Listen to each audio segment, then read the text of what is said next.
Hello students, myself Ajnesh Kumar Gupta. आज मैं आप लोगों को ऑर्गेनिक केमिस्ट्री में एक बहुत ही इंपॉर्टेंट टॉपिक होता है आइसोमरिज्म, उसके बेसिक के बारे में इन्फॉर्म करूँगा। एक छोटा सा कीनोट प्रेजेंटेशन। इस कीनोट प्रेजेंटेशन को आपको हमेशा ही दिमाग में रखना है जब भी आपको आइसोमरिज्म को डील करना है।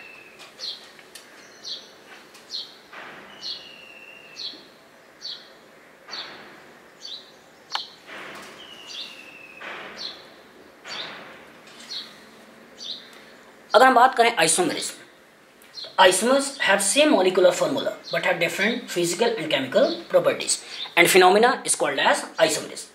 जैसे अगर मैं एक कंपाउंड ले इथेनॉल और दूसरा ले मिथॉक्सी मिथेन, अगर दोनों के मॉलिक्यूलर फार्मूला को देखें तो दोनों का मॉलिक्यूलर फार्मूला आएगा C2H6O। C2H6O मॉलिक्यूलर मास को देखें तो यहाँ पे 44 mu, यहाँ भी 44 mu। अगर स्ट्रक्चरल फार्मूला को देखें तो यहाँ पे CH3 CH2OH, यहाँ पे CH3O CH3। अगर फिजिकल प्रॉपर्टीज को देखें तो बॉइलिंग पॉइंट अगर एक का है 78 डिग्री तो दूसरे का 30 डिग्री। मेल्टिंग पॉइंट को देखें तो यहाँ पे -114 डिग्री तो यहाँ पे 141 डिग्री। मतलब फिजिकल प्रॉपर्टीज में डिफरेंस है। अगर फंक्शनल ग्रुप के नेचर को देखें तो यहाँ पे फंक्शनल ग्रुप आ रहा है अल्कोहलिक OH, यहाँ पे आ रहा है OC या OR ईथर। मतलब फिजिकल प्रॉपर्टीज में डिफरेंस है। केमिकल रिएक्शन के टर्म्स में देखें तो जब हम लुकास रिएजेंट का ट्रीटमेंट करते हैं तो यहाँ पे व्हाइट कलर का प्रेसिपिटेशन आता है, जो कि इंडिकेशन होता है कि सिस्टम में अल्कोहल है। भले टाइम ज्यादा लेगा लेकिन व्हाइट कलर का प्रेसिपिटेशन आता है। लेकिन इस पर्टिकुलर में देखें तो ये लुकास रिएजेंट डालने से कोई भी केमिकल रिएक्शन नहीं देता है, मतलब व्हाइट कलर का प्रेसिपिटेशन यहाँ पे देखने को नहीं मिलता है। तो दोनों के केमिकल रिएक्शन में डिफरेंस है। इसमें इलेक्ट्रोनेगेटिव एटम ऑक्सीजन से हाइड्रोजन का अटैचमेंट है, दैट मीन्स हाइड्रोजन एसिडिक है। तो इसका मतलब सोडियम मेटल डालते हैं तो यहाँ पे हाइड्रोजन गैस का इवोल्यूशन होता है। लेकिन हम सेकंड वाले केस में देखें और इसमें हम सोडियम मेटल डालें तो इनमें कोई भी केमिकल रिएक्शन नहीं होता है। तो इसका मतलब दोनों का मॉलिक्यूलर फॉर्मूला सेम है, लेकिन दोनों के फिजिकल प्रॉपर्टीज में डिफरेंस है, दोनों के केमिकल रिएक्शन में डिफरेंस है। तो इनके बीच में जो रिलेशन होगा, the relation is isomer and phenomena is called as isomerism. अगर हम बात करें टाइप्स की कि कितने तरह के आइसोमेरिज्म होते हैं, तो मेनली अगर हम बात करते हैं आइसोमेरिज्म की तो ये दो तरह के होते हैं। एक जिसको हम बोलते हैं स्ट्रक्चरल या कॉन्स्टिट्यूशनल, और दूसरे को बोलते हैं स्टीरियो। स्ट्रक्चरल आइसोमर्स वो आइसोमर होते हैं जिनमें आयोपैक नेम में डिफरेंस होता है और differ in connectivity between the atom in the molecule. मतलब ऐसे दो या दो से ज्यादा कंपाउंड जिनके आयोपैक नेम में डिफरेंस हो, मॉलिक्यूलर फॉर्मूला सेम हो, लेकिन कनेक्टिविटीज में डिफरेंस हो तो बात करेंगे स्ट्रक्चरल या कॉन्स्टिट्यूशनल। लेकिन ऐसे आइसोमर्स जिनके आयोपैक नेम सेम है लेकिन differ in attachment of atoms और ग्रुप इन स्पेस, मतलब कनेक्टिविटी सेम हो और उसके बाद एटम्स की पोजीशन और डिफरेंस हो स्पेस में, तो इस तरह के आइसोमर्स के बीच में जो रिलेशन होगा स्टीरियो। जैसे अगर मैं देखूं C4H10 के दो आइसोमर, एक ब्यूटेन और एक 2-मिथाइल प्रोपेन, तो दोनों का मॉलिक्यूलर फॉर्मूला सेम है, दोनों का आयोपैक नेम में डिफरेंस है। इसका मतलब इनके बीच में जो रिलेशन आएगा वो स्ट्रक्चरल। लेकिन इसमें देखें इसका भी नाम है ब्यूट2ईन और इसका भी नाम है ब्यूट2ईन, तो दोनों के आयोपैक नेम सेम है। लेकिन यहाँ पे डबल बॉन्ड के अलोंग दोनों मिथाइल एक साइड है और यहाँ पे डबल बॉन्ड के अलोंग दोनों मिथाइल अपोजिट साइड है। तो इनके बीच में जो रिलेशन की बात करेंगे वो रिलेशन होगा स्टीरियो। अगर हम स्ट्रक्चरल आइसोमर्स को फर्दर कैटेगराइज करें तो ये स्ट्रक्चरल आइसोमर मेनली 5 होते हैं। They are chain, position, functional, metamer and tautomer. अगर चेन को देखें तो डिफर इन मेन चेन और side chain of carbon keeping same chemical reaction. लेकिन अगर पोजीशन की बात करें तो differ in position of functional group, multiple bond और substituents keeping no change in chemical reaction main chain और साइड चेन। मतलब पोजीशन ऑफ सब्स्टिट्यूशन में डिफरेंस हो, पोजीशन ऑफ मल्टीपल बॉन्ड में डिफरेंस हो, पोजीशन ऑफ फंक्शनल ग्रुप में difference हो, लेकिन केमिकल रिएक्शन में डिफरेंस ना हो। दैट मीन्स अब जो बात आएगी वो होगी पोजिशनल। फंक्शनल की बात करें तो differ in chemical reaction and generally differ in functional group as they are the site of the chemical reaction. मतलब फंक्शनल आइसोमर वो आइसोमर होंगे जिनकी केमिकल रिएक्शन में डिफरेंस होगा, और functional group generally chemical reaction के रिस्पॉन्सिबल फैक्टर होते हैं, इसलिए जनरली उनमें डिफरेंस होगा। मेटामर की बात करें तो differ in any type of chains in carbon along the polyvalent atom where both side have carbon. मतलब मेटामर उन फंक्शनल ग्रुप में होगा जो दो सेम या डिफरेंट फंक्शनल ग्रुप के केमिकल रिएक्शन से बनेंगे। जैसे एसिड और अल्कोहल आपस में रिएक्शन करते एस्टर बना ले, और एस्टर में ऑक्सीजन के दोनों साइड कार्बन है और उस कार्बन में किसी भी तरह का कोई भी चेंज कर दें तो बात आएगी metamers. Tautomers differ in position of protons generally from one place to third place. मतलब एक पोजीशन से थर्ड पोजीशन पे अगर प्रोटॉन की शिफ्टिंग हो रही है तो इसमें जो रिलेशन की बात करेंगे वो रिलेशन होगा टॉटोमस।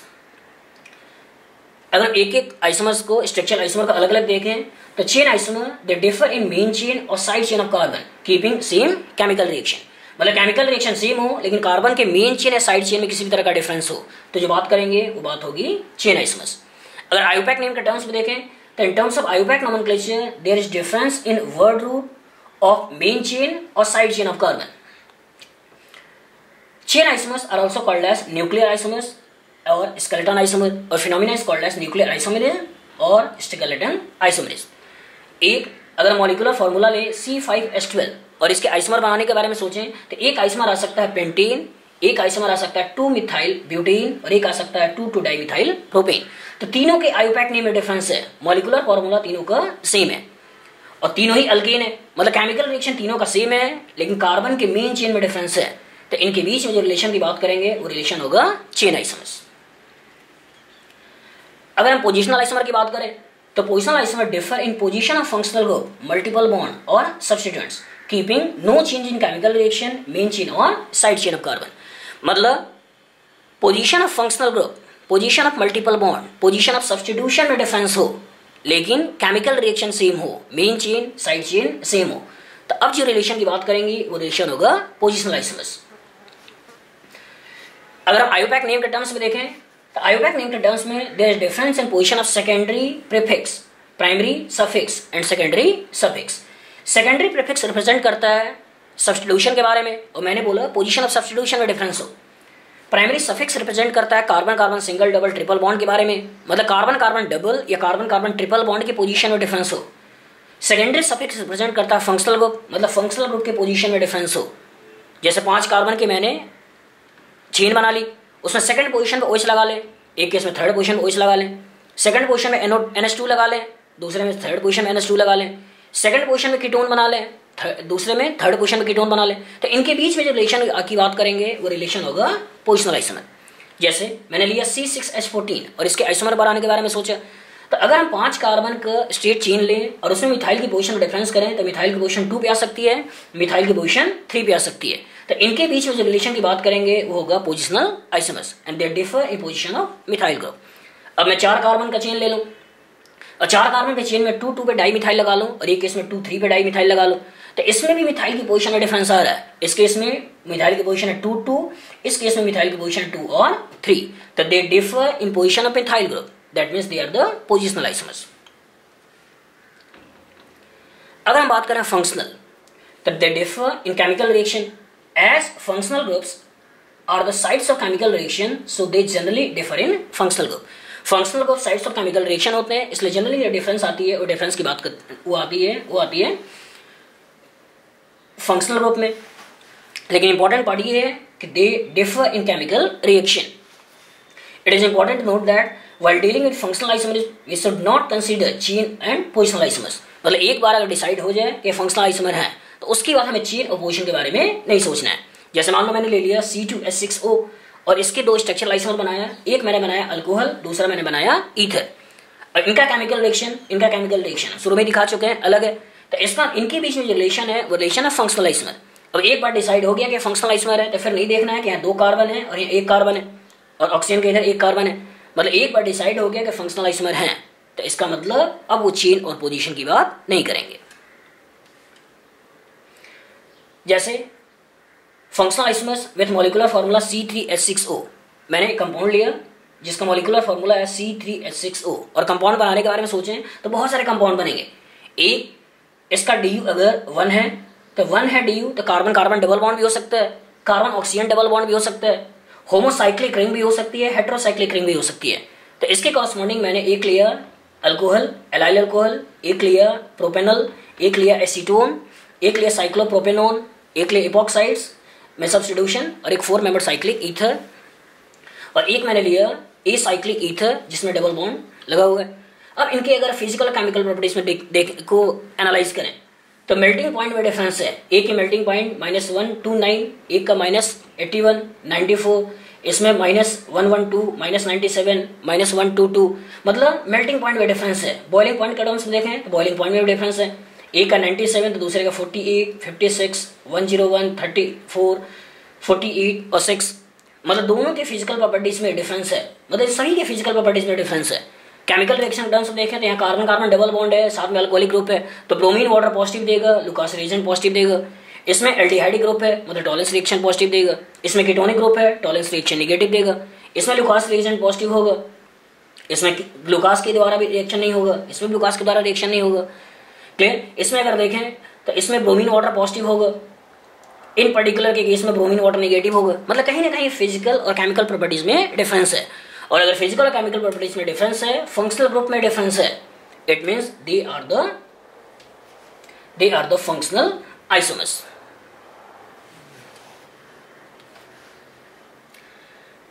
अगर हम बात करें कुछ कंपाउंड्स जिनमें एक जैसी चीजें दिखाई देती हैं, लेकिन उसके बाद भी उनके केमिकल रिएक्शन में डिफरेंस होता है, और अगर उनके केमिकल रिएक्शन में डिफरेंस है तो मैंने शुरू में ही बोला इनके बीच में जो रिलेशन होगा वो रिलेशन होगा फंक्शनल आइसोमर।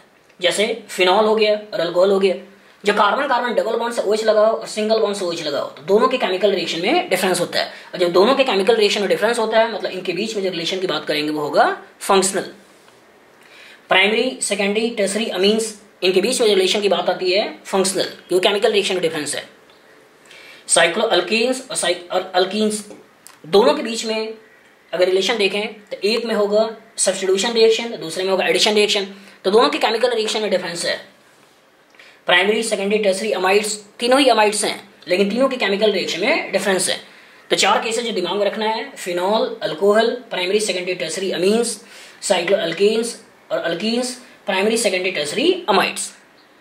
ऐसा लगता है कि दोनों सेम है, ये दोनों सेम है, ये दोनों सेम है, ये दोनों सेम है, लेकिन इनके बीच में केमिकल रिएक्शन में डिफरेंस है, और अगर केमिकल रिएक्शन में डिफरेंस है मतलब ये फंक्शनल आइसोमर है।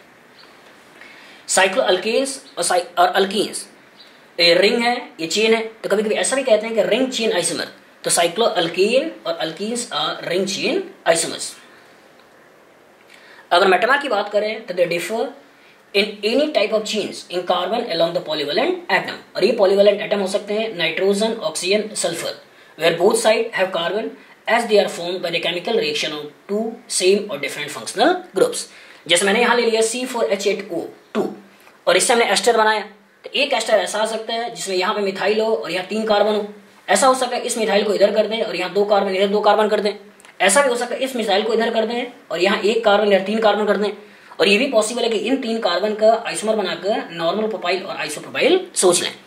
तो सभी में देखें तो हेट्रो एटम है, सभी में हेट्रो एटम है, और हेट्रो एटम के दोनों साइड कार्बन है, हेट्रो एटम के दोनों साइड कार्बन है, तो इट मींस इनके बीच में जो रिलेशन की बात करेंगे वो रिलेशन होगा मेटामर्स। जैसा मैंने शुरू में ही बोला, मेटामर्स 2 फंक्शनल ग्रुप सेम या डिफरेंट के केमिकल रिएक्शन से बनते हैं। तो इस केस में देखें अल्कोहल के साथ रिएक्शन करके ईथर बना रहा है, तो मेटामर की बात ईथर में होगी। एसिड और अल्कोहल आपस में रिएक्शन करके एस्टर बना रहा है, तो मेटामर की बात एस्टर में होगी। प्राइमरी अमीन रिएक्शन करके सेकेंडरी अमीन बना रहा है, तो सेकेंडरी अमीन में मेटामर की बात होगी। कार्बोक्सिलिक एसिड अमीन्स आपस में रिएक्शन करके अमाइड बना रहा है, तो अमाइड के अंदर मेटामर की बात होगी। लेकिन इंपॉर्टेंट ये भी है कि हेट्रो एटम के दोनों साइड कार्बन हो तो ही मेटामर की बात हम सोचेंगे। अगर टॉटमस की बात करें तो when 2 or more structural isomers are in dynamic equilibrium with each other and generally by changing the position of protons from one position to third position, then such structural isomers are called as tautomers and phenomena is called as tautomers। जैसे मैंने एक compound लिया C3H6O और इससे हमने बनाया acetone और इससे हमने बनाया एक अल्कोहल डबल बॉन्ड के ऊपर OH, और इन दोनों पर डायनामिक इक्विलिब्रियम में देखा, तो इट मींस इन दोनों के बीच में जो रिलेशन आएगा वो रिलेशन होगा टॉटमस। अगर कंडीशन देखें टॉटमस की, क्योंकि इनफाइनाइट ऑर्गेनिक मॉलिक्यूल्स हैं, किन मॉलिक्यूल्स में टॉटमस सोचें, किन मॉलिक्यूल में टॉटमस ना सोचें, तो अगर हम कंडीशंस को देखें तो पहली कंडीशन ये है कि compound should have at least 1 electronegative atom such as nitrogen, oxygen, and it must be multiple bonded, that is double और triple bonded. Second, compound should have at least 1 acidic hydrogen present at the alpha position of the molecule. Third, if a carbon is double bonded, then hydrogen attached to it is not considered for tautomerization. In such case, hydrogen attached to odd position, that is 5th, 7th, 9th position is more। जैसे इसमें देखें तो मैंने बोला compound multiple bonded होना चाहिए, तो आपने देखा नाइट्रोजन को ऑक्सीजन से बॉन्डिंग, नाइट्रोजन के ऑक्सीजन से बॉन्डिंग, कार्बन के नाइट्रोजन से बॉन्डिंग, कार्बन का ऑक्सीजन से बॉन्डिंग, नाइट्रोजन का नाइट्रोजन से बॉन्डिंग, अगेन नाइट्रोजन का nitrogen bonding, nitrogen nitrogen bonding, carbon double bond, carbon triple bond nitrogen. मतलब कंपाउंड के अंदर मल्टीपल बॉन्डेड है, और मल्टीपल बॉन्डिंग किससे? इलेक्ट्रॉनिगेटिव एटम से। दूसरा मैंने बोला अल्फा पोजीशन के पास हाइड्रोजन होना चाहिए। तो अगर कोई ऐसा फंक्शनल ग्रुप जिसमें कार्बन ना हो, जैसे नाइट्रो, हेलोजन, हेलो कंपाउंड्स, जैसे अल्कोहल्स, इन पर्टिकुलर के अंदर अगर कार्बन नहीं है तो वो जिस कार्बन से डायरेक्टली अटैच होते हैं वो पोजीशन को बोलते हैं अल्फा। तो यहाँ पे अगर देखें इस पर्टिकुलर पोजीशन को बोला जाएगा अल्फा पोजीशन। ये पोजीशन होगी अल्फा, इवन ये पोजीशन होगी अल्फा। ऐसा भी हो सकता है अल्फा पोजीशन पे कार्बन हो, ऐसा भी हो सकता है अल्फा पोजीशन पे कार्बन ना हो। अगर ऐसा कोई फंक्शनल ग्रुप है जिसमें कार्बन है तो उस पर्टिकुलर को हम बोलते हैं जीरो कार्बन। जैसे एल्डिहाइड का सी ओ का सी जीरो, कीटोन का सी ओ का सी जीरो, एसिड का सी ओ ओ एच मतलब सी जीरो कार्बन, उसके बगल वाला अल्फा कार्बन। तो इसका मतलब अल्फा पोजीशन पे अगर हाइड्रोजन है, और कभी कभी ऐसा हो सकता है कि इन अल्फा पोजीशन मल्टीपल बॉन्ड हो, जैसे यहाँ पे मैंने कर दिया मल्टीपल बॉन्ड। तो मल्टीपल बॉन्ड अगर हो जाए तो इस अल्फा पोजीशन के हाइड्रोजन को कंसीडर नहीं करते हैं, बल्कि फिफ्थ या सेवंथ पोजीशन के हाइड्रोजन को कंसीडर करते हैं, जो रेजोनेंस के थ्रू इलेक्ट्रॉन्स को ऑक्सीजन के पास पहुंचा देता है और फिर प्रोटॉन को वो खींच लेता है। अगर हम बात करें स्टीरियो, तो स्टीरियो दो तरह के होते हैं, एक होता है कॉन्फिगरेशनल, दूसरा होता है कॉन्फॉर्मेशनल। अगर कॉन्फिगरेशनल को देखें तो configurational stereo isomers which can be isolated at room temperature, मतलब ऐसे मॉलिक्यूल्स होंगे जिनको रूम टेम्परेचर पे हम अलग कर सकते हैं। लेकिन कॉन्फॉर्मेशनल आइसोमर्स ऐसे स्टीरियो आइसोमर्स होते हैं जिनको रूम टेम्परेचर पे आइसोलेट नहीं कर पाते हैं। जैसे अगर इसको देखें तो यह टू इन का सेस फॉर्म और यह ट्रांसफॉर्म। तो सेस और ट्रांसफॉर्म को हम अलग कर सकते हैं क्योंकि दोनों की फिजिकल प्रॉपर्टीज में डिफरेंस है। अगर हम बात करें कॉन्फॉर्मेशनल, और इस पर्टिकुलर में अगर दोनों को एक साइड कर दें तो इसको बोलते हैं इक्लिप्स फॉर्म, और अगर अपोजिट कर दें तो इसको बोलते हैं स्टैगर्ड फॉर्म। तो इक्लिप्स और स्टैगर्ड में जो हमेशा पाया जाता है वो होगा स्टैगर्ड। इक्लिप्स केवल हाइपोथेटिकल है, वो लोवेस्ट, वो हमेशा ही अनस्टेबल हाईएस्ट एनर्जी स्टेट पे रहता है, लेकिन स्टैगर्ड स्टेबल है, वो लोवेस्ट एनर्जी स्टेट पे रहता है। अगर बात करें टाइप्स ऑफ कॉन्फिगरेशनल आइसोमर्स, तो कॉन्फिगरेशनल आइसोमर्स फर्दर दो तरह के होते हैं, एक जिसको बोलते हैं ज्योमेट्रिकल, दूसरे को बोलते हैं हम optical. Geometrical arises due to different orientation of atom और group in space because of restriction in rotation in a molecule. अगर मॉलिक्यूल के अंदर रेस्ट्रिक्शन इन रोटेशन है और रेस्ट्रिक्शन इन रोटेशन के अलोंग अगर दो एटम सेम या डिफरेंट साइड है तो इट मींस जो बात करेंगे वो होगा ज्योमेट्रिकल। जैसे इस पर्टिकुलर में देखें तो कार्बन कार्बन डबल बॉन्ड के अलोंग रेस्ट्रिक्शन है, और इस रेस्ट्रिक्शन के अलोंग दोनों मिथाइल एक साइड है तो इसको एक नाम दोगे, लेकिन यहाँ पर रेस्ट्रिक्शन के अलोंग दोनों मिथाइल अपोजिट हैं तो ये अलग हो जाए। तो इनके बीच में जो रिलेशन की बात करेंगे वो रिलेशन होगा geometrical. Optical arises due to different behaviour towards plane polarised light, कि अगर प्लेन पोलराइज्ड लाइट के अगर किसी सॉल्यूशन से पास करें और एक में देखें कि एक का मूवमेंट क्लॉकवाइज है, दूसरे में देखते हैं उसका मूवमेंट एंटी क्लॉकवाइज है, एक में देखते हैं कि वो लाइट एज सच निकल गई, तो इनका मतलब लाइट के अलोंग तीनों में बिहेवियर डिफरेंट है। और अगर तीनों में लाइट के अलोंग बिहेवियर डिफरेंट है, इसका मतलब इन तीनों के बीच में अगर रिलेशन की बात करें तो रिलेशन होगा ऑप्टिकल आइसोमेरिज्म। जैसे एक केस मैंने ये ले लिया, दूसरा केस मैंने ये ले लिया, दोनों के स्टीरियोकेमिस्ट्री में डिफरेंस है, इट मीन्स इसकी बात करेंगे ऑप्टिकल। अगर conformation arises due to rotation along carbon carbon sigma bond as the energy difference between these two isomers मतलब eclipse and staggered are very low, so they can not be isolated at room temperature and only exist in staggered form. ये हमेशा staggered form के रूप में ही पाए जाते हैं, eclipse form केवल हाइपोथेटिकल है। ज्योमेट्रिकल आइसोमर की बात करें तो geometrical isomer arises due to restriction in rotation in a molecule. अब क्वेश्चन ये राइज होता है कहाँ कहाँ रेस्ट्रिक्शन होता है, तो restriction in rotation are observed in multiple bond as well as cyclic system. कि मल्टीपल बॉन्ड, ये मल्टीपल बॉन्ड कोई भी हो सकता है, कार्बन कार्बन डबल बॉन्ड भी हो सकता है, कार्बन डबल बॉन्ड नाइट्रोजन भी हो सकता है, नाइट्रोजन डबल बॉन्ड नाइट्रोजन भी हो सकता है, किसी भी तरह का कोई भी मल्टीपल बॉन्ड्स है, इवन ट्रिपल बॉन्ड भी हो सकता है, तो उसमें रेस्ट्रिक्शन है। और अगर सिस्टम साइक्लिक है, साइक्लिक होमोसाइक्लिक भी हो सकती है, हेटेरोसाइक्लिक भी हो सकती है, तो इसका अगर सिस्टम साइक्लिक है या सिस्टम में मल्टीपल बॉन्ड है तो उसके अंदर जीआई होने की पॉसिबिलिटी है, होगा या नहीं बात की बात है। अगर हम बात करें कि क्या सारे मॉलिक्यूल पे जीआई होगा तो हम देखते हैं कंडीशन। पहली कंडीशन ये है कि molecule must have restriction in rotation, जो मैंने अभी थोड़ी देर पहले बोला, और दूसरी कंडीशन ये है कि restricted atoms must have different substituents. जैसे मानो मैंने यहाँ ले लिया ए, यहाँ ले लिया बी, तो ए पे लगा हुआ दोनों अलग होना चाहिए, बी पे लगा हुआ दोनों अलग होना चाहिए। अगर ऐसी कंडीशन है तो उस केस में जीआई होगा। अगर रिंग की बात करें तो रिंग्स में कम से कम 2 टेट्राहेड्रल कार्बन हो और इन टेट्राहेड्रल कार्बन पे सब्स्टिट्यूशन अलग लगे हो, अगर अलग अलग लगे होंगे तो इसमें बात करेंगे एक जीआई होगा। मतलब ए डबल बॉन्ड बी, ए पे लगे हुए दोनों अलग, बी पे लगे हुए दोनों अलग, और साइक्लिक सिस्टम में कम से कम 2 टेट्राहेड्रल कार्बन दोनों पे लगे हुए एटम्स का ग्रुप डिफरेंट। तो इन केसेस में हम जीआई की बात करते हैं। अगर केसेस देखें, जनरल केसेस कहाँ कहाँ जीआई होगा, तो पहली केस है along carbon carbon double bond, दूसरा केस है along carbon double bond nitrogen, तीसरा केस है along nitrogen double bond nitrogen, चौथा केस है अलोंग साइक्लो अल्कीन्स, और पांचवा केस है along cyclo alkenes with carbon greater then और इक्वल टू 8। जनरली हम जीआई की बात करते हैं इन्हीं पांचों केसेस में करते हैं। Along carbon carbon double bond, जैसे मान लो ये मैंने ले लिया कार्बन कार्बन डबल बॉन्ड में एक दोनों मिथाइल ऊपर और एक केस में दोनों मिथाइल नीचे हो सकते हैं। दूसरा मैंने लिया कार्बन डबल बॉन्ड नाइट्रोजन, तो एक केस मैंने ये लिया जिसमें कार्बन डबल बॉन्ड नाइट्रोजन में एच और OH एक साइड हो सकता है और एच और OH अपोजिट हो सकता है। तीसरा मैंने ले लिया नाइट्रोजन डबल बॉन्ड नाइट्रोजन, तो नाइट्रोजन डबल बॉन्ड नाइट्रोजन में दोनों मिथाइल एक साइड हो सकता है, ये दोनों मिथाइल अपोजिट हो सकते हैं। नेक्स्ट मैंने केस लिया साइक्लो अल्केन्स, तो साइक्लो अल्केन्स के केस में अगर हम देखें तो इस पर्टिकुलर पे दोनों अलग है, इस पर्टिकुलर पे दोनों अलग है, तो साइक्लो अल्केन्स में हो सकता है।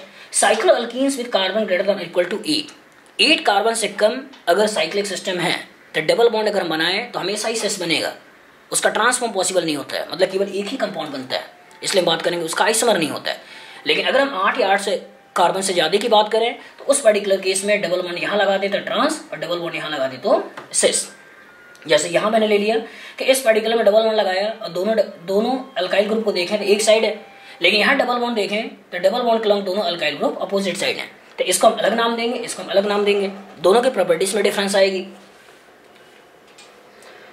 अगर हम बात करें फॉर्मेशन कि कार्बन डबल बॉन्ड नाइट्रोजन का फॉर्मेशन कैसे होता है, तो कार्बन डबल बॉन्ड नाइट्रोजन का फॉर्मेशन होता है कि जब एल्डिहाइड और कीटोन का रिएक्शन NH2G के साथ हो जाता है, G हाइड्रोजन भी हो सकता है, Gr भी हो सकता है, GNH2 भी हो सकता है, GOH भी हो सकता है, GNH2 के हाइड्रोजन का फर्दर सब्स्टिट्यूशन भी हो सकता है, जैसे 2,4-डाइनाइट्रोफिनिल हाइड्राजीन के अंदर भी NH2G है, अगर सेमी कार्बाजीन को देखें तो NH2 ये पर्टिकुलर पार्ट G हो जाएगा।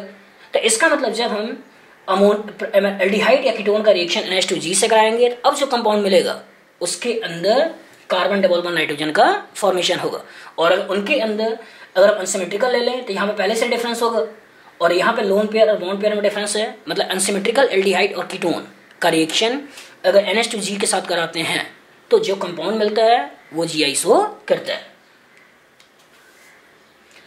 कुछ केसेस ऐसे भी हैं जिसमें रेस्ट्रिक्शन तो है लेकिन मॉलिक्यूल्स के अंदर ज्योमेट्रिकल आइसोमर शो करने की टेंडेंसी नहीं है, क्योंकि मैंने पहले बोल रखा है कि ए डबल बॉन्ड बी और ए पे लगा हुआ दोनों अलग, बी पे लगा हुआ दोनों अलग होना चाहिए। लेकिन यहाँ पे अगर देखें कार्बन डबल बॉन्ड ऑक्सीजन को, तो ऑक्सीजन में दोनों लोन पेयर सेम है, कार्बन डबल बॉन्ड सल्फर में सल्फर के दोनों लोन पेयर सेम है, सल्फर डबल बॉन्ड ऑक्सीजन में ऑक्सीजन के दोनों लोन पेयर सेम है, तो इट मीन्स इनके बीच में हम ज्योमेट्रिकल आइसोमर की बात नहीं करेंगे। कोई भी केस अगर हम ट्रिपल बॉन्ड का लें, even carbon triple bond nitrogen, carbon triple bond carbon, nitrogen triple bond nitrogen, तो इन केसेस में ये लीनियर होते हैं, और जब लीनियर होता है तो ऊपर नीचे की बात नहीं कर पाएंगे, और जब ऊपर नीचे की बात नहीं करेंगे इसका इनमें भी ज्योमेट्रिकल आइसोमर की बात हम नहीं करेंगे। अगर हम नोमेनक्लेचर के टर्म्स में देखें तो ज्योमेट्रिकल आइसोमर्स में पहला नोमेनक्लेचर आता है, वो नोमेनक्लेचर आता है सिस और trans. When two same groups are on same side of restricted bonds that it is called as cis, and when on opposite side of restricted bonds they are called as trans। कि अगर दो same groups अगर एक side हैं, जैसे यहाँ पे मैंने ले लिया मिथाइल मिथाइल सेम है एक साइड है तो नाम क्या दोगे सिस, और यही दोनों मिथाइल अपोजिट साइड हो जाए तो नाम आ जाएगा ट्रांस। ये अल्कीन्स में भी हो सकते हैं, साइक्लो अल्कीन्स में भी हो सकते हैं, साइक्लो अल्कीन्स में भी हो सकते हैं। अगर दोनों मिथाइल एक साइड आ जाए सिस, दोनों methyl opposite trans, double bond के एक साइड अगर ग्रुप आ जाए तो सिस, डबल बॉन्ड का अपोजिट साइड ग्रुप आ जाए दैट मींस ये ट्रांस। दूसरा नोमेनक्लेचर की बात करते हैं तो नोमेनक्लेचर आता है सिन और एंटी, मतलब when carbon double bond nitrogen is formed by the reaction of aldehyde with NH2G, then if hydrogen on carbon and substituents on nitrogens are on same side of configuration is called as syn and opposite it is called as anti। जैसे यहाँ मैंने carbon double bond nitrogen ले लिया और aldehyde से died में हमेशा यहाँ H होगा, इस H और G को देख लेते हैं, अगर H और G एक साइड है तो हम बोल देते हैं सिन है, लेकिन अगर H और G अपोजिट साइड है इसके लिए हम बोल देते हैं एंटी। लेकिन अगर वो एल्डिहाइड की जगह कीटोन से आया हो तो हमें स्पेसिफाई करना हो कि इसके अलॉन्ग या इसके अलॉन्ग, जैसे R1 के अलॉन्ग OH अपोजिट है तो बोलोगे R1 एंटी, लेकिन R2 के अलॉन्ग एक साइड है तो इसको बोलोगे R2 सिन, तो R2 सिन या इसी कंपाउंड को बोल सकते हैं R1 एंटी। अगर इसके रिस्पेक्ट में देखें तो यहाँ पे R1 सिन और R2 anti. Nitrogen nitrogen double bond के अलोंग देखें तो दोनों अल्काइल ग्रुप ले सकते हो, ये दोनों लोन पेयर ले सकते हो। तो दोनों अल्काइल ग्रुप भी एक साइड आ जाए तो बोल दोगे सिन, और दोनों अल्काइल अपोजिट आ जाए तो इस केस में बोल दोगे कि ये एंटी है। तीसरा जो नोमेनक्लेचर यूज होता है वो नोमेनक्लेचर होता है EZ। When two high priority groups are on the same side of restricted atoms, then EZ nomenclature is proposed, and it is based on priorities of groups and depends on CIP rule. That is, when two high priority groups are on same side or opposite side of the restricted atoms, and priority depends on CIP rule. मतलब ये depend है high priorities पे, लेकिन सिर्फ chance depend है दो same group का एक साइड या अपोजिट साइड होने पे।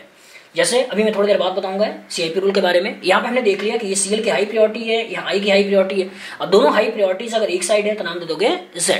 लेकिन अगर दोनों हाई प्रायोरिटीज जैसे एक का इसका Cl और इसका I अपोजिट है तो नाम दे देंगे हम E। अगर हम CIP रूल को देखें तो CIP रूल का जो पहला रूल कहता है कि groups with the first atom having high atomic number is number directly bonded to restricted atom is given high priority.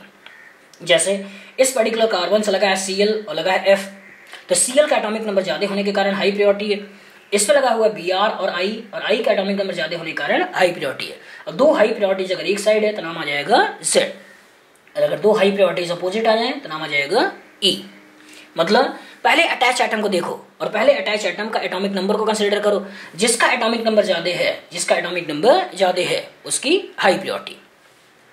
दूसरा नियम ये कहता है कि अगर कभी डायरेक्टली अटैच एटम सेम हो, if the first atom is identical then second atom is considered for deciding the priorities. मतलब अगर पहला एटम सेम है तो उसके अगले वाले एटम को देखो और उसके अगले वाले एटम में डिसाइड करो कि इसका एटॉमिक नंबर ज्यादा है।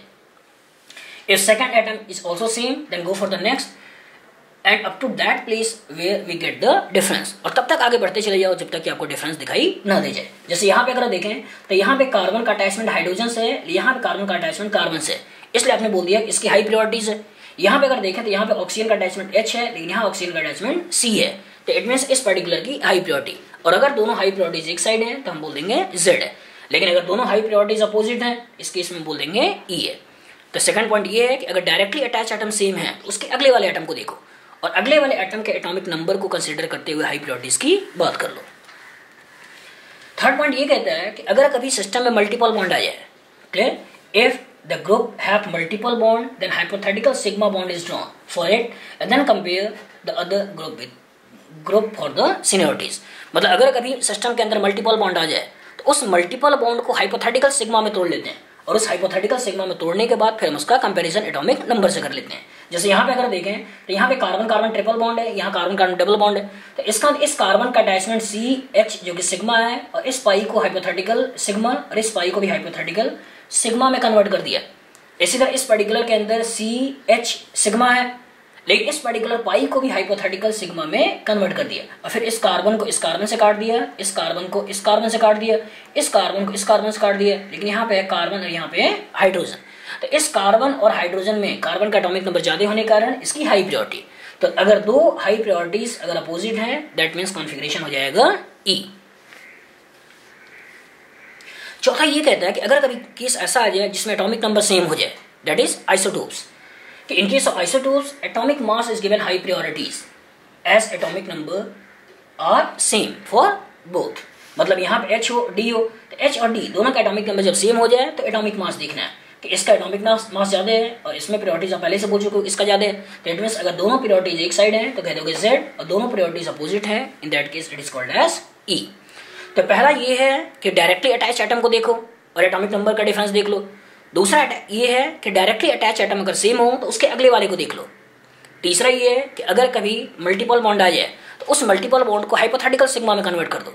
और चौथा कहता है कि अगर कभी आ जाए केस आइसोटोप्स तो उस आइसोटोप्स के केस में हमें उसे एटॉमिक मास को देखते हुए और हाई प्रायोरिटीज डिसाइड कर लेनी। अगर ऑप्टिकल की बात करें तो optical arises due to different behaviour towards plane polarised light और observe by an instrument called as polarimeter. मतलब सिंपल लाइट जिसका प्रोपोगेशन सारे डायरेक्शन में, या इसको मैंने पोलराइजर से पास किया तो ये बन जाएगा प्लेन पोलराइज्ड लाइट, और वर्टिकली ये लाइट मूव करेगी। मतलब एक फिक्स एनर्जी मिल गई, फिक्स एनर्जी मिल गई, अब इसको किसी सैंपल के अंदर से हम पास करते हैं। जैसे अगर मैंने सिंपल लाइट को निकोल प्रिज्म से पास कराकर, पोलराइजर से पास कराकर प्लेन पोलराइज्ड बना दिया, जिसका डायरेक्शन यूनिडायरेक्शनल हो गया, अब यूनिडायरेक्शनल फ्लो करेगा।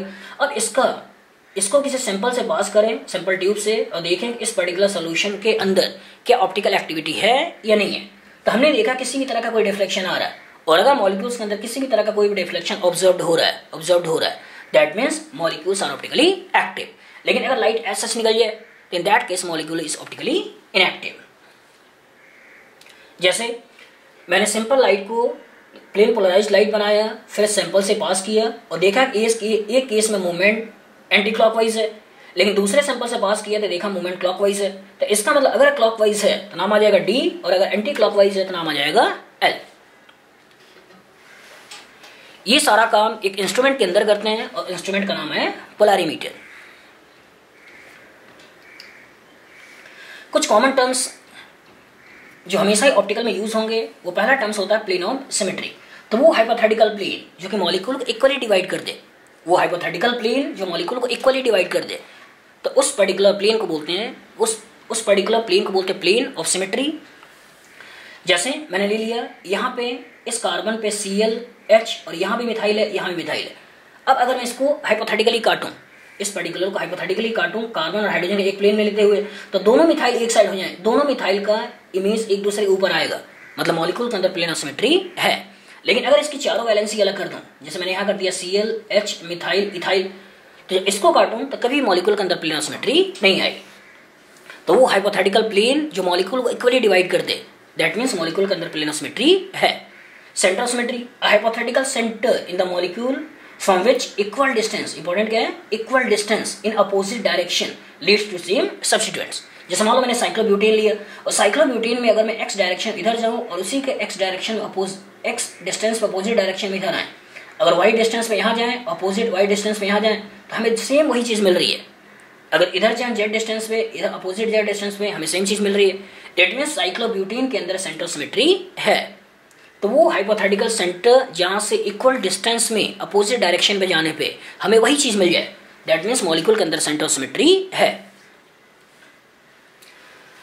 दूसरा जो टर्म्स आता है वो आता है कायरल मॉलिक्यूल या डिसिमेट्रिक मॉलिक्यूल।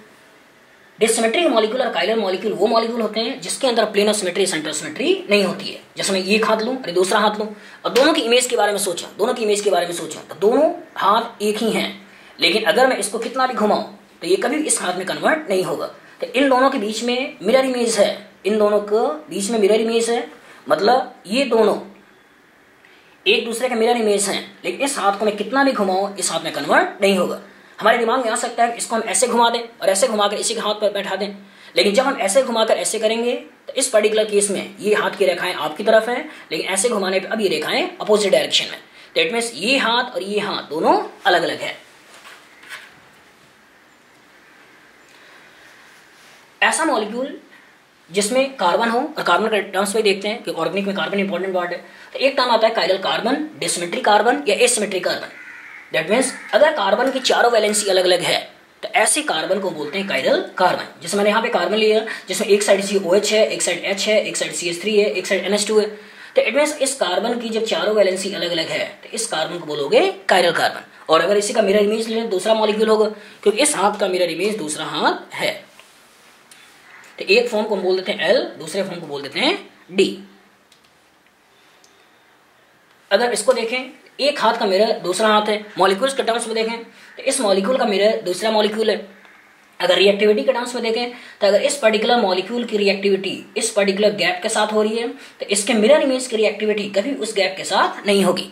तो इट मीन्स इसका केमिकल रिएक्शन टुवर्ड्स ये मॉलिक्यूल और इसी का मिरर इमेज का reaction towards this molecule are different.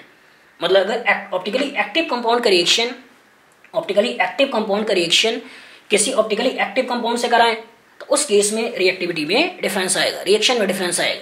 एक रिएक्शन करेगा उसी का मिरर इमेज रिएक्शन नहीं करेगा। अगर हम नेचुरल प्रोडक्ट्स को देखें और अमीनो एसिड के बारे में कंसिडर करें तो अमीनो एसिड टोटल नेचर में 20 हैं और ये सारे के सारे amino acid L amino acids हैं। ऑप्टिकल में जो नोमेनक्लेचर यूज होते हैं, तो पहला नोमेनक्लेचर होता है RS, दूसरा नोमेनक्लेचर होता है DL। पहला नोमेनक्लेचर है RS, दूसरा नोमेनक्लेचर है DL। It means RS nomenclature की हम बात करें तो general nomenclature used for optical isomers where written in correct और इनकरेक्ट फिशर और वेज डैश फॉर्म। मतलब RS नोमेनक्लेचर जनरल नोमेनक्लेचर है, इसको हम चाहे मॉलिक्यूल फिशर में लिखा हो, करेक्ट फिशर में लिखा हो, इनकरेक्ट फिशर में लिखा हो, वेज डैश में लिखा हो, किसी में भी लिखा हो उसमें हम निकाल लेते हैं। लेकिन उसी पर्टिकुलर कार्बन के लिए निकालते हैं जो कि कार्बन कायरल हो। लेकिन DL नोमेनक्लेचर के साथ रेस्ट्रिक्शन है कि DL नोमेनक्लेचर हमेशा करेक्ट फिशर फॉर्म में अगर मॉलिक्यूल लिखा है तो उसी पर्टिकुलर में निकाला जाता है। और ये प्रपोज किया था फिशर ने जब वो काम कर रहे थे सुगर्स के ऊपर। अगर RS नोमेनक्लेचर को एनालाइज करें तो ऑलवेज की smallest periodic group below the plane and rotate the molecule in decreasing order of priorities. That is, if movement is in clockwise direction, then configuration is called as R, and if movement is in anti-clockwise direction, then configuration is S. जैसे इस particular case में सबसे छोटे fourth को मैंने पीछे कर दिया और रोटेशन फर्स्ट से सेकंड में किया, सेकंड से थर्ड में किया, और ये मूवमेंट एंटी क्लॉकवाइज है, दैट मीन्स ये कंपाउंड है S। लेकिन अगर ये फर्स्ट से सेकंड में जाए, सेकंड से थर्ड में जाए और मूवमेंट क्लॉकवाइज है तो कॉन्फिगरेशन हो जाएगा R। तो यहाँ पे मैंने लिया एक COOH, एक OH, एक CH3, एक H, और सबसे छोटे H को प्लेन के पीछे कर दिया तो OCC, लेकिन C से O, तो first second third movement clockwise है, दैट मीन्स कंपाउंड हो जाएगा R। और इस पर्टिकुलर में फर्स्ट सेकंड थर्ड कॉन्फिगरेशन हो जाएगा S। अगर DL नोमेनक्लेचर के टर्म्स में देखें तो DL नोमेनक्लेचर को प्रपोज किया था फिशर में जब काम कर रहे थे सुगर्स के ऊपर। सुगर्स होता है पॉलीहाइड्रोक्सी एल्डिहाइड और कीटोन, और हमेशा लिखना है करेक्ट फिशर में। तो जो डेराइव किया जहां से वो डेराइव किया ग्लिसरॉल्डिहाइड में। तो करेक्ट फिशर में अगर मॉलिक्यूल लिखा हो और OH राइट हैंड साइड में हो तो कंपाउंड हो जाएगा D। लेकिन करेक्ट फिशर में मॉलिक्यूल लिखा हो और OH लेफ्ट हैंड साइड में हो तो उस केस में कंपाउंड हो जाएगा L। अगर ओवरऑल सुगर्स को देखें तो बहुत सारे के सुगर्स होंगे, उनका बेसिक डेफिनेशन होता है पॉलीहाइड्रोक्सी एल्डिहाइड और कीटोन्स। मतलब पॉलीहाइड्रोक्सी एक से ज्यादा हाइड्रोक्सिल ग्रुप होगा, तो जिन पर्टिकुलर पे OH राइट में लिखा हो दैट मीन्स D है, L D है। इसमें अगर देखें तो यहाँ पे D है, यहाँ पे L D है। तो जब भी OH राइट में हो तो D, लेफ्ट में हो L। लेकिन अगर कभी मॉलिक्यूल्स को बताना हो ओवरऑल क्या वो D है या L है तो उसके लिए लास्ट कायरल कार्बन पे देखते हैं। लास्ट कायरल कार्बन पे हम देखते हैं, और लास्ट कायरल कार्बन पे अगर OH राइट हैंड साइड में है तो बोलते हैं D form of that molecule, मतलब जो मॉलिक्यूल उसका D फॉर्म है। जैसे अगर हम बात करें कि ये मॉलिक्यूल D ग्लूकोज है तो ग्लूकोज का ये D फॉर्म है, अगर ये एलोज है तो एलोज का ये D फॉर्म है, अगर आइडोज है तो आइडोज का ये D फॉर्म है, अगर गैलेक्टोज है तो गैलेक्टोज का ये D फॉर्म है। तो D form of that molecule. लेकिन ये हमेशा दिमाग में रखना है कि D का मिरर हमेशा L होता है, R का मिरर हमेशा S होता है। Mirror image, that is mirror image of R is always S and mirror image of D is always L and always written for chiral centers, ये chiral carbons। तो इसमें देखें तो ये पर्टिकुलर फर्स्ट सेकंड थर्ड दिख रहा है S, लेकिन होगा R, क्योंकि मैंने बोल रखा था कि हमेशा सबसे छोटे को प्लेन के पीछे रखते हैं। तो अगर ये पोजीशन को देखें तो ये पोजीशन है प्लेन के बाहर, इसे एक बार चेंज करना होगा तो जो दिखाई दे उसका उल्टा होगा। तो ये है अगर R, इसका मिरर इमेज ये है S। अगर ये पर्टिकुलर फॉर्म है D तो इसका मिरर इमेज ये हो जाएगा L। अगर इफेक्ट की बात करें, effect of isomers in human body, तो ऐसा देखा गया थैलिडोमाइड कि थैलिडोमाइड का एक पर्टिकुलर फॉर्म और इसी का मिरर इमेज दूसरा फॉर्म, एक का रिएक्शन रिड्यूस करता है मॉर्निंग सिकनेस को, लेकिन दूसरा another isomer damage the unborn foetus. मतलब एक का केमिकल रिएक्शन डेथ के लिए रिस्पॉन्सिबल है, दूसरे का आइसोमर आपका मॉर्निंग सिकनेस को खत्म करता है। तो दोनों की केमिकल रिएक्शन में कहीं ना कहीं बॉडी में डिफरेंस आ रहा होगा। तो इसलिए स्टीरियोकेमिस्ट्री की इंपॉर्टेंस बढ़ गई कि एक से अगर बीमारी दूर हो रही है तो दूसरे से डेथ हो रहा है। अगर रिलेशन की बात करें तो ऑप्टिकल में दो तरह के रिलेशन की बात करते हैं, एक होता है इनहेंसिमर, दूसरा होता है डायस्टीरियमर। मतलब enantiomers stereoisomers which are the mirror image of one another are called as enantiomers, while stereoisomers which are non mirror image of one another are called as diastereomer. जैसे अगर इस पर्टिकुलर और इसको लें और इसका मिरर इमेज के बारे में सोचें तो इन दोनों को अगर बीच में मिरर डालें तो ये दोनों आपस में मिरर इमेज हैं। तो अगर ये दोनों आपस में मिरर इमेज हैं तो जो रिलेशन आएगा वो होगा इनहेंसमर। लेकिन अगर इसको देखें और इसको देखें और मिरर के बारे में सोचें तो ये दोनों आपस में मिरर इमेज नहीं है, तो इनके बीच में रिलेशन आएगा डायस्टीरियमस। ऑप्टिकल आइसोमर्स के टर्म में देखें तो एक फॉर्म होगा डी डेक्स्ट्रो, दूसरा होगा लीवो, तीसरा होता है मीजो और चौथा फॉर्म होता है रैसमिक मिक्सचर। अगर इंडिविजुअल कंपाउंड ऑप्टिकली एक्टिव है और मूवमेंट क्लॉकवाइज कर रहा है, मतलब optically active compound which rotate the plane polarised light in clockwise direction, और उस पर्टिकुलर फॉर्म को बोल देते हैं डेक्स्ट्रो। लेकिन अगर ऑप्टिकली एक्टिव फॉर्म है जो कि रोटेट कर रहा है plane polarised light in anti clockwise direction, तो उस पर्टिकुलर फॉर्म को बोल देते हैं लीवो। लेकिन अगर मॉलिक्यूल ऑप्टिकली इनएक्टिव है और ये इनएक्टिव है प्लेन ऑफ सिमेट्री के कारण, लेकिन साथ साथ कायरल कार्बन भी है, clear, optically inactive compounds due to plane of symmetry instead of having chiral centres या कार्बन, तो ऐसे मॉलिक्यूल को बोलते हैं मेसो कंपाउंड। लेकिन अगर equal amount of pair of enantiomer ले ले और उसको मिला ले तो वो जो ऑप्टिकली इनएक्टिव सॉल्यूशन मिलेगा, वो जो ऑप्टिकली इनएक्टिव मिक्सचर मिलेगा, तो उस पर्टिकुलर मिक्सचर को बोला जाएगा रैसमिक मिक्सचर। तो racemic mixture is optically inactive mixture of equal amount of pair of enantiomers. अगर बात करें प्रॉपर्टीज ऑफ ऑप्टिकल आइसोमर्स की, तो इनहेंसमर्स के टर्म्स में देखें तो have same physical properties and chemical reaction towards achiral molecules but have different chemical reaction towards chiral molecules। ये chiral molecules के towards उसकी reactivity अलग होती है। लेकिन डायस्टीरियमस को देखें तो डायस्टीरियमस differ in physical properties and same chemical reaction towards achiral molecule but have different chemical reaction towards chiral molecule। मतलब हम कह सकते हैं कि ऑप्टिकल आइसोमर्स का chiral molecules के along reaction अलग अलग होता है। इनहेंसमर्स की फिजिकल प्रॉपर्टी सेम होती है लेकिन डायस्टीरियमस की फिजिकल प्रॉपर्टीज में डिफरेंस होता है। अगर डायस्टीरियमस की फिजिकल प्रॉपर्टी में डिफरेंस होता है और हम चाहते हैं उसका सेपरेट करना, तो जिस मेथड के द्वारा सेपरेट होते हैं वो मेथड होता है fractional distillation. So diastereomers can be separated with the help of fractional distillation. Fractional distillation ऐसे मेथड होता है, ऐसा फिजिकल मेथड होता है जिसमें अगर दो कंपाउंड के बीच में बॉइलिंग पॉइंट का डिफरेंस है तो उनको हम सेपरेट कर लेते हैं। तो fractional distillation is a physical method to separate those compounds which have difference in boiling point. Fractional distillation can also be used to separate two structural isomers or different compounds which have difference in boiling point। जिसमें शुरू में बोला कि fractional distillation method है जिसमें दो अलग अलग compounds के boiling points के होने की वजह से उसको अलग कर लेते हैं। लेकिन what about enantiomers? जो enantiomers की physical property same है, क्लियर, enantiomers की physical property same है, ये fractional distillation का चैम्बर है जिसके थ्रू हम सेपरेट करते हैं। enantiomers की अगर physical property same है और उसे हम अलग करना है तो सबसे पहले किसी ऑप्टिकली एक्टिव कंपाउंड से रिएक्शन कराकर उसे पेयर ऑफ डायस्टीरियमर में कन्वर्ट करते हैं और फिर फ्रैक्शनल डिस्टिलेशन से उसे अलग करते हैं। मतलब as enantiomers have same physical property so we can not separate them directly by physical process such as fractional distillation, so they are first treated with an optically active compounds to convert them into pair of diastereomers and then with the help of fractional distillation they can be separated. और इस overall process को जो हम नाम देंगे वो नाम क्या होगा, resolution. That is resolution is a chemical process to separate pair of इनहेंसमर्स।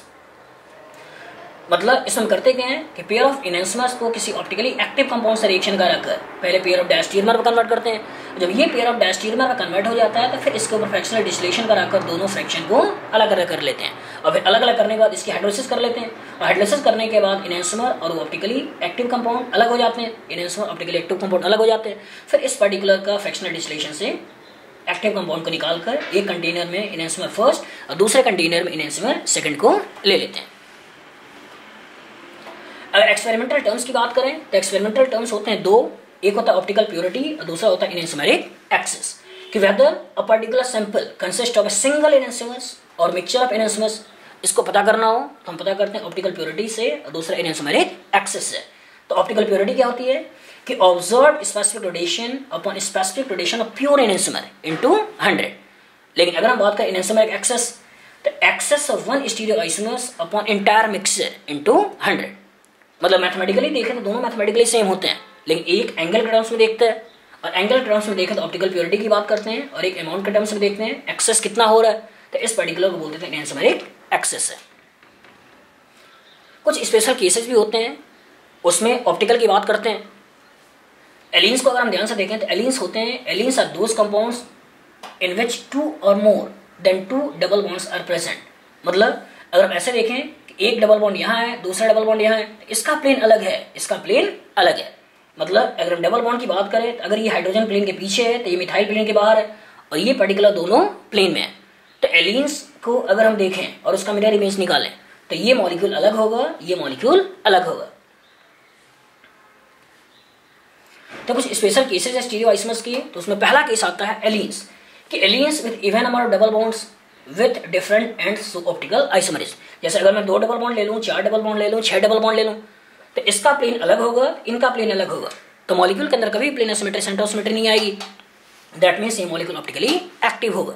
लेकिन यही अगर allenes with odd number of double bonds with different ends, ये जीआई शो करेगा, मतलब दोनों ग्रीन पार्ट एक साइड हम बोल देंगे सिस, अपोजिट साइड उस केस में बोल देंगे ट्रांस। तो अगर 2, 4, 6 डबल बॉन्ड्स हो और डिफरेंट एंड्स हो तो केस है ऑप्टिकल। 1, 3, 5, 7 डबल बॉन्ड्स हो और उसमें अगर डिफरेंट एंड्स हो तो केस में बोल देते हैं ज्योमेट्रिकल। यही केस हो सकता है रिंग्स के अलावा, अगर 2, 4, 6, 8 रिंग्स या 1, 3, 5, 7 रिंग्स अगर अटैच हो, एक ही कार्बन से रिंग्स अटैच हो तो इसके बॉन्ड बोलते हैं स्पाइरेंस। तो spiranes with even number of rings with different ends so optical isomerism, while spiranes with odd number of rings with different ends so geometrical isomerism. मतलब इन दोनों को देखें तो ये दोनों एक साइड है तो बात करेंगे सिस, और ये अगर नीचे होता तो बात होता ट्रांस। लेकिन ये अगर प्लेन में है तो ये प्लेन के पीछे और ये प्लेन के बाहर है, इस केस में कभी मॉलिक्यूल के अंदर plane symmetry centre of symmetry नहीं आएगी, मतलब मॉलिक्यूल ऑप्टिकली एक्टिव होगा। अब अगर देखें डबल बॉन्ड और रिंग्स को जोड़ दें तो ऐसे कंपाउंड बोलते हैं साइक्लो अल्काइलिडीन्स। तो cyclo alkylidenes with even number of sum of double bond and rings with different ends so optical isomerism.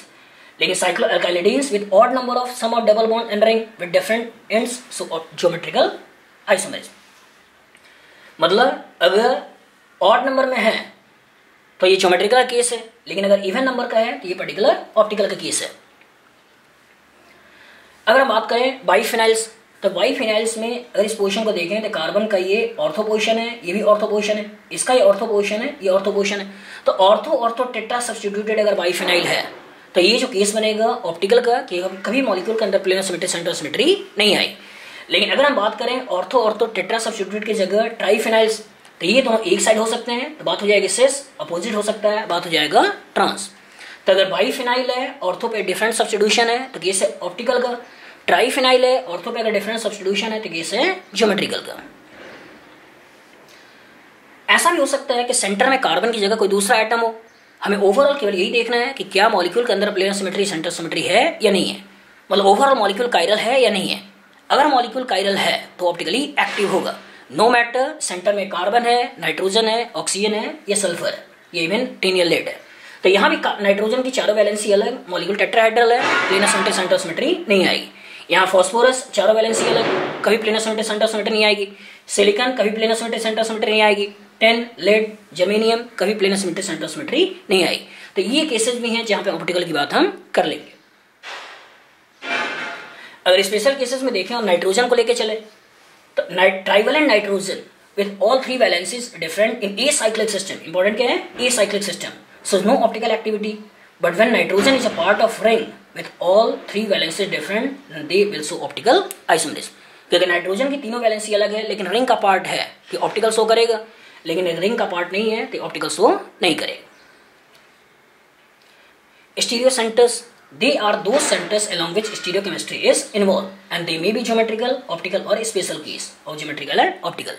मतलब ये कार्बन कार्बन डबल बॉन्ड हो सकता है, कार्बन डबल बॉन्ड नाइट्रोजन हो सकता है, नाइट्रोजन डबल बॉन्ड नाइट्रोजन हो सकता है, साइक्लो अल्कीन्स हो सकते हैं, साइक्लो अल्कीन्स हो सकती हैं, या कायरल सेंटर्स हो सकते हैं, कायरल कार्बन का या एलिन्स का, स्पाइरेंस का, साइक्लो अल्काइलिडीन्स का, even ortho ortho tetra substituted biphenyl, इनमें से कोई भी केस ले सकते हैं।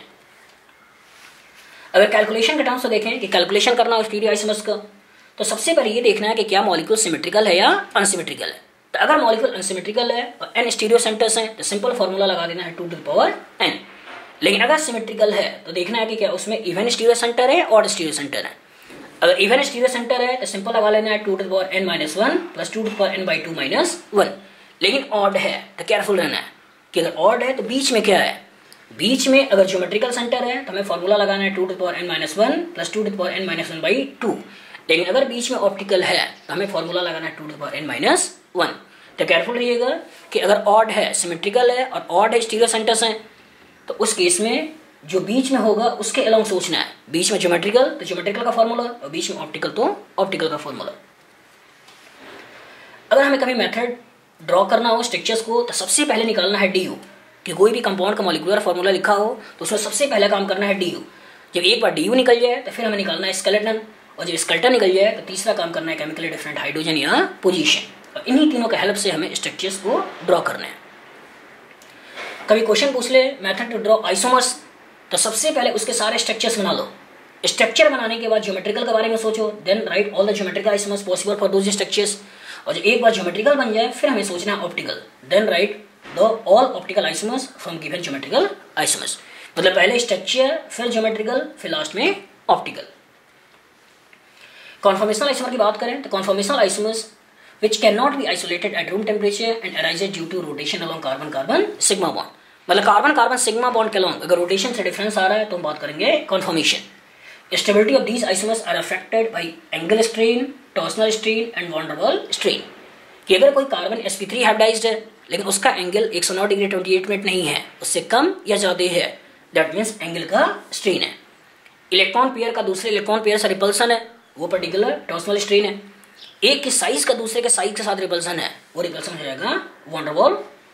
तो अगर हम देखें तो दोनों मिथाइल अपोजिट, स्ट्रेन सबसे कम होगा, लेकिन यहाँ पे मिथाइल मिथाइल के बीच में 60 डिग्री, इनके बीच में वॉन डेर वाल रिपल्सन होगा। कॉन्फॉर्मेशनल आइसोमर अब इथेन में देखें तो एक केस में हाइड्रोजन के पीछे हाइड्रोजन, हाइड्रोजन के पीछे हाइड्रोजन, इस फॉर्म को बोलते हैं एक्लिप्स। और जब इसको 60 डिग्री घुमा दें तो ये फॉर्म बन जाएगा, इसको हम बोलेंगे स्टैगर्ड। अगर कॉन्फॉर्मेशनल एनर्जी के टर्म्स में देखें तो मोस्ट अनस्टेबल एक्लिप्स 60 डिग्री घुमाने से स्टैगर्ड, फिर 60 Eclipse staggered, Eclipse staggered Eclipse, ये बनता चला जाएगा। और इनके बीच का जो एनर्जी डिफरेंस है वो एनर्जी डिफरेंस होगा 12 किलो जूल पर मोल। इट मीन्स इसमें देखें Eclipse staggered, Eclipse staggered, Eclipse staggered Eclipse, और ये जो एनर्जी डिफरेंस है वो एनर्जी डिफरेंस होगा 12 किलो जूल पर मोल। और ये 12 आता कहाँ से? हाइड्रोजन हाइड्रोजन का रिपल्सन से 4 4 4 12 हो गया। अगर कभी हाइड्रोजन और मिथाइल का रिपल्सन हो तो 6 किलो जूल की बात करते हैं, और जब मिथाइल मिथाइल का रिपल्सन हो तो 19 किलो जूल की, ये 11 किलो जूल की बात करते हैं। तो hydrogen hydrogen 4, hydrogen methyl 6, methyl methyl 11। अगर कभी ब्यूटेन की बात करें तो मिथाइल मिथाइल, फिर 60 डिग्री का रोटेशन, फिर 60 डिग्री का रोटेशन, फिर 60 डिग्री का रोटेशन। मतलब हम बनाएंगे पहले फुल्ली इक्लिप्स, फिर गॉच स्टैगर्ड, फिर पार्शियल इक्लिप्स, फिर एंटी स्टैगर्ड, फिर उसके बाद पार्शियल इक्लिप्स, फिर गॉच स्टैगर्ड, फिर फुल्ली इक्लिप्स। तो इसमें हम देखें अगर तो 4 पीक्स आते हैं, एक फुल्ली इक्लिप्स, एक पार्शियल इक्लिप्स, एक गॉच स्टैगर्ड और एक एंटी स्टैगर्ड। तो जो रूम टेम्परेचर पे स्टेबल होते हैं वो होता है गॉच स्टैगर्ड और एंटी स्टैगर्ड।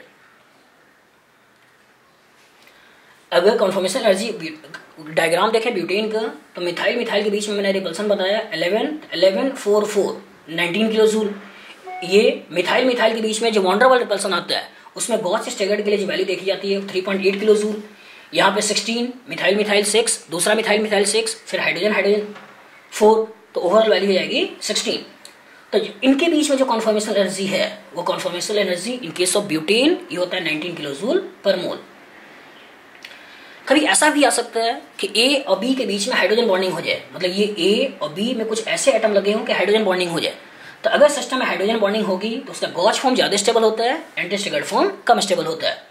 जैसे यहाँ पे मैंने OH कर दिया, यहाँ F कर दिया, तो इसके गॉच फॉर्म में हाइड्रोजन बॉन्डिंग है लेकिन एंटी स्टैगर्ड में हाइड्रोजन बॉन्डिंग नहीं है। तो गॉच फॉर्म ज्यादा स्टेबल, एंटी स्टैगर्ड कम स्टेबल। तो दिमाग में रखना है कि अगर कभी हाइड्रोजन बॉन्डिंग होने की पॉसिबिलिटी हो तो इन दैट केस गॉच फॉर्म की स्टेबिलिटी ज्यादा होती है, एंटी स्टैगर्ड की स्टेबिलिटी कम होती है। अगर साइक्लोब्यूटेन के टर्म्स में देखें, साइक्लोहेक्सेन के टर्म्स में देखें, तो साइक्लोहेक्सेन के टर्म्स में देखते हैं तो सारे एंगल ऑन पेपर देखते हैं 120 डिग्री, लेकिन ओरिजिनली सारे एंगल होते हैं 109 डिग्री 28 मिनट, और इसीलिए साइक्लोहेक्सेन सबसे ज़्यादा स्टेबल होते हैं। तो इसका एक्सप्लेन करने के लिए बोला गया कि ये पर्टिकुलर चेयर और बोर्ड फॉर्म में कन्वर्ट होते रहते हैं, जिसका चेयर फॉर्म ज़्यादा स्टेबल होता है और बोर्ड फॉर्म कम स्टेबल होता है। तो अगर इसके डायग्राम के टर्म से देखें, चेयर फॉर्म एक CH2 यूनिट को घुमाकर हम बनाते हैं हाफ चेयर, फिर हाफ चेयर से फिर बोर्ड, फिर हाफ चेयर, फिर उसके बाद चेयर, मतलब ओवरऑल चेयर, फिर बोर्ड, फिर ट्विस्ट बोर्ड, फिर बोर्ड, फिर हाफ चेयर, ठीक है, और लास्ट में चेयर। तो तो ओरिजिनल जब बात करते हैं, जो स्टेबिलिटी की टर्म्स में देखते हैं, तो एक फॉर्म होता है चेयर, दूसरा फॉर्म होता है बोट, और चेयर बोट में सबसे ज्यादा स्टेबल फॉर्म होता है, वो फॉर्म होता है चेयर। इसलिए साइक्लोहेक्सेन अगर हमें सोचना है तो साइक्लोहेक्सेन हमें चेयर फॉर्म में सोचना है। मतलब ओवरऑल अगर आइसोमर्स को हम देखें तो आइसोमर होते हैं एक स्ट्रक्चरल जिसमें आयोपैक नेम में डिफरेंस होता है, दूसरा होता है ज्योमेट्रिकल जिसमें आयोपैक नेम सेम होता है, रेस्ट्रिक्शन के अलोंग डिफरेंस होता है, और तीसरा होता है ऑप्टिकल जिसमें लाइट के अलोंग डिफरेंस होता है। और रियल आइसोमर्स की बात करें तो जो हमें रूम टेम्परेचर पे अलग हो जाते हैं, तो एक कॉन्स्टिट्यूशनल या स्ट्रक्चरल, दूसरा stereo, stereo further configuration conformation, configuration further geometrical optical, और ऑप्टिकल फर्दर इनहेंसमेंट और डायस्टेरमर।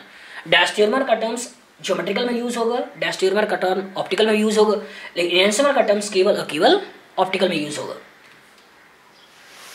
और अगर ओवरऑल समराइज करें आइसोमरिज्म को, तो आइसोमरिज्म दो तरह के होंगे, एक स्ट्रक्चरल, दूसरा stereo.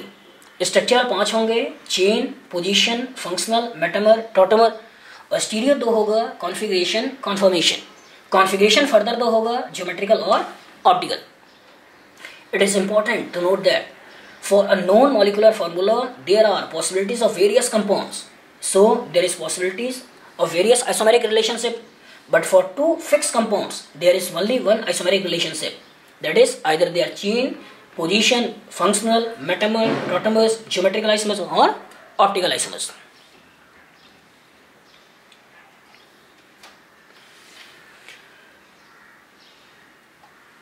My video lectures of nearly 4 hours, ये तो हमने एक कीनोट प्रेजेंटेशन दिया, और कीनोट प्रेजेंटेशन से मैंने कोशिश किया कि आपके दिमाग में आइसोमर्स का बेसिक कॉन्सेप्ट बैठ जाए। लेकिन अगर आप चाहते हो आइसोमर्स के बारे में फर्दर स्टडी करना और मेरे वीडियो लेक्चर्स को देखना, तो आप ajnis@organiccchemistry.co.in पे मेरे से कॉन्टैक्ट कर सकते हो। इसमें मैं आपको माइक्रो SD कार्ड में लगभग 4 घंटे का मेरा वीडियो होगा, जो पूरी की पूरी आइसोमर्स के ऊपर होगा। जो टॉपिक्स मैं डील करूंगा, mainly basic concept of isomerism, structural isomerism, geometrical isomerism, optical isomerism, calculation of number of stereo isomers, conformational isomers, inter conversion of one form into another, और ये जो मैंने कीनोट प्रेजेंटेशन दिया, इसके सारे वीडियोस होंगे, और ये वीडियोस लगभग 4 घंटे के आसपास हैं, और ये माइक्रो SD कार्ड में मैं डाल के दूंगा, जो आप अपने मोबाइल्स वगैरह पे भी लगाकर आसानी से देख सकते हो, और अपने ऑर्गेनिक केमिस्ट्री के बेसिक्स को आप उसको अच्छी तरह से एनालाइज कर सकते हो। तो ये मेरा ईमेल ID है ajnis@organiccchemistry.co.in।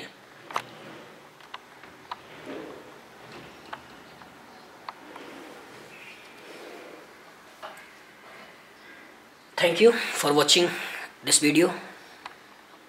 I hope you should remember this basic concept of isomerism.